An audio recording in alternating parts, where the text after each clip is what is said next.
Hello everyone, আসসালামু আলাইকুম। কেমন আছো তোমরা সবাই? আজকে আমি তোমাদেরকে দেখাবো ভিন্ন স্বাদের ইতালিয়ান পাস্তা। আমি একটা পাতিলে একটু লিকুইড দুধ নিয়ে নিলাম এবং এটা চুলায় বসিয়ে দেব।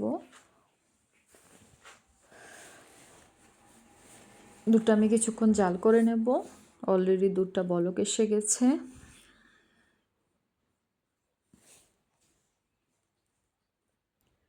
এখন আমি এটাতে অ্যাড করব 1 চামচ চিনি,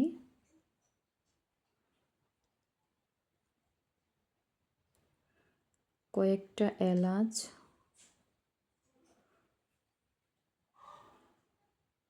এখন দিয়ে দেব 1 চামচ নারকেল, দিয়ে দেব কয়েকটা কিশমিশ। এ পর্যায়ে দিয়ে দেব আমি পাস্তা।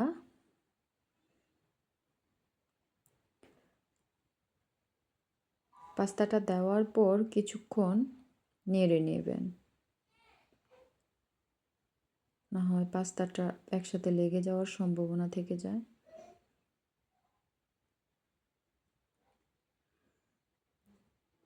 পাস্তাটা আমি 10 থেকে 12 মিনিট রান্না করব।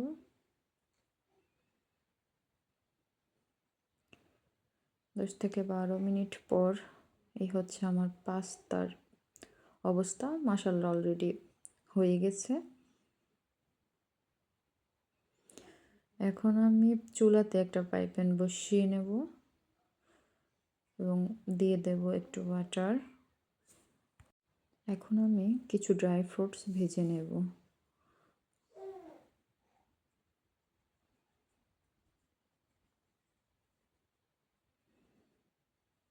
এই হচ্ছে আমার পাস্তা। এখন ভেজে রাখা ড্রাই ফ্রুটসগুলো এটাতে দিয়ে দেব। ও হ্যাঁ, এখানে আমি লবণ এড করিনি। মিষ্টিতে আমি লবণ দিই না, তোমরা চাইলে লবণ দিতে পারো।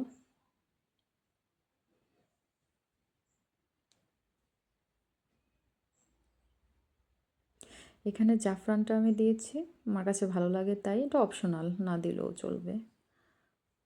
এই হচ্ছে আমার পাস্তার ফাইনাল লুক।